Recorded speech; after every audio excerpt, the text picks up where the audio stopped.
Hello, welcome to today's episode where we'll explore the biblical parable of the talents and how its wisdom applies to our modern lives, particularly on how we invest our resources and time. I'm here to provoke you to good works.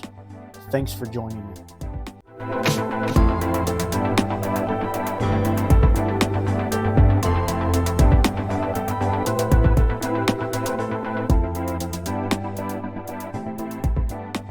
From the very beginning in Genesis, God blessed humanity with the mandate to be fruitful and multiply, to fill the earth and subdue it. This divine charge speaks to a greater purpose of bearing fruit and pursuing continual growth. The parable of the talents found in Matthew chapter 25, it speaks of 3 servants entrusted with the wealth of their master. 2 of the servants diligently invested what they were given. They took wise risks and they reaped positive returns. But the 3rd servant was gripped by fear and a lack of faith, and he simply buried his talent in the ground. It was a very unfruitful decision that earned his master's rebuke. I'll read from the parable of the talents found in Matthew chapter 25, beginning at verse 14. And I'm reading from the Amplified Version. Speaking of the kingdom of God, for it is just like a man who was about to take a journey, and he called his servants together and entrusted them with his possessions. To one he gave 5 talents, to another 2, and to another 1, each according to his own ability. And then he went on his journey. The one who received the 5 talents went at once and traded with them, and he made a profit and gained 5 more. Likewise, the one who had 2 made a profit and gained 2 more. But the one who had received the 1 went and dug a hole in the ground and hid his master's money. Now, after a long time, the master of those servants returned and settled accounts with them. And the one who had received the 5 talents came and brought him 5 more, saying, Master, you entrusted to me 5 talents. See, I have made a profit and gained 5 more talents. His master said unto him, Well done, good and faithful servant. You have been faithful and trustworthy over a little. I will put you in charge of many things. Share in the joy of your master. Also the one who had the 2 talents came forward, saying, Master, you entrusted 2 talents to me. See, I have made a profit and gained 2 more talents. Likewise his master said to him, Well done, good and faithful servant. You have been faithful and trustworthy over a little. I will put you in charge of many things. Share in the joy of your master. The one who had received 1 talent also came forward, saying, Master, I knew you to be a harsh and demanding man, reaping the harvest where you did not sow, and gathering where you did not scatter seed. So I was afraid to lose the talent, and I went and hid your talent in the ground. See, you have what is your own. But his master answered him, You wicked, lazy servant, you knew that I reap the harvest where I did not sow, and gather where I did not scatter seed. Then you ought to have put my money with the bankers, and at the return I would have received my money back with interest. So take the talent away from him, and give it to the one who has the 10 talents.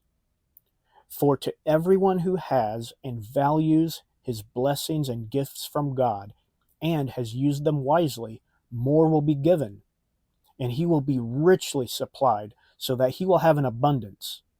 But from the one who does not have, because he has ignored or disregarded his blessings and gifts from God, even what he does have will be taken away. This parable specifies that the master distributed talents according to each servant's own ability.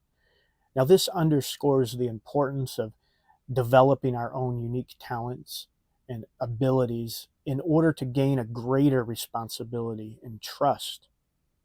It would have been unfair for the master to entrust the same number of talents to each servant without regard for their respective abilities. The servant who had received 5 talents had evidently demonstrated a greater capability and trustworthiness through his past performance. This highlights the point that we all start with varying levels of natural skills and capabilities. However, what matters most is how diligent we are to develop and invest in the abilities that we've been given. As the parable teaches, the servants who took what they had and put it to work were trusted with even greater responsibility. So it's important to start where you are. Start now. Have a bias toward action. As Ecclesiastes 11:4 reads, "He who watches the wind, waiting for all conditions to be perfect, will not sow seed, and he who looks at the clouds will not reap a harvest." One disadvantage the 1 talent servant likely had was that he probably felt like he had nothing important to contribute. Perhaps he thought, I only have 1 talent, my contribution won't be missed.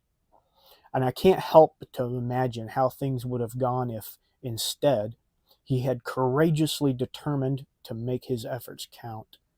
If he had determined to learn and develop what he had been given, what he had been entrusted with, he likely would have seen his investments double as well. In a modern context, these ideas map well to the professional world. An employee who works hard to fully develop their skills and talents will gain the trust of their superiors and earn greater roles and opportunities. A contractor who demonstrates excellence at managing a small project improves their abilities. They can be entrusted with larger jobs. Even in our personal lives, being faithful with the seemingly small responsibilities shape our habits and our character over a lifetime, allowing us to take on bigger challenges.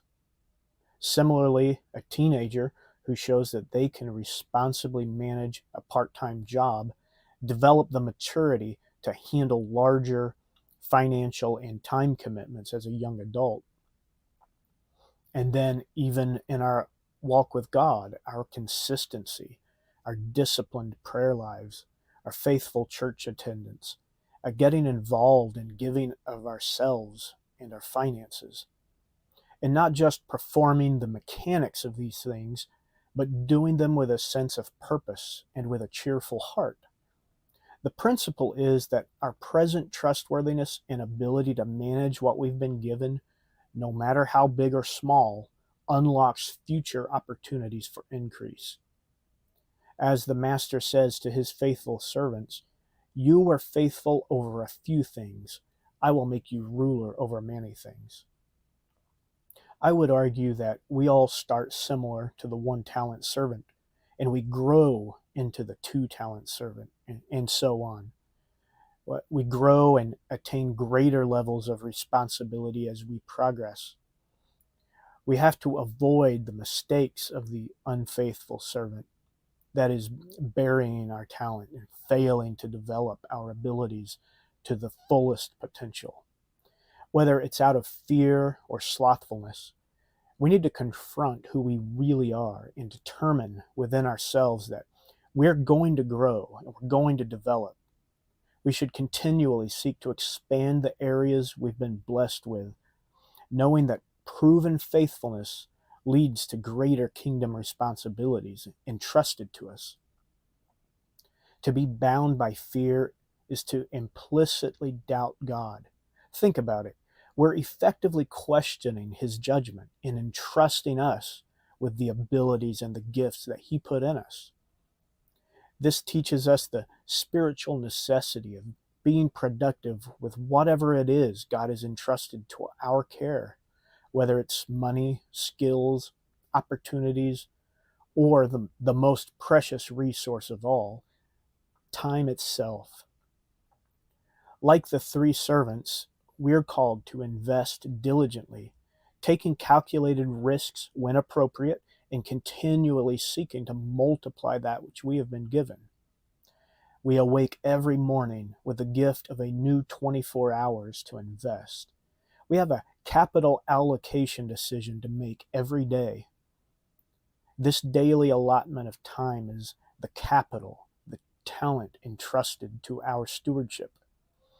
It's important that we don't fritter the opportunity away on fruitless distractions. It's imperative to strategically invest our time in activities that compound knowledge, nurture relationships with God and the people around us, and better our own health and character. Those who use their time most effectively generate the highest returns. The world is so full of distractions, whether it's sports, celebrities, or binge watching television. These things might feel good in the moment, but they create no long-term value in our lives. So mainstream media would have you be upset and outraged over the wealthy top 1%. But what value is there in that outrage? Instead, I would encourage you to focus on another 1% figure that you can control.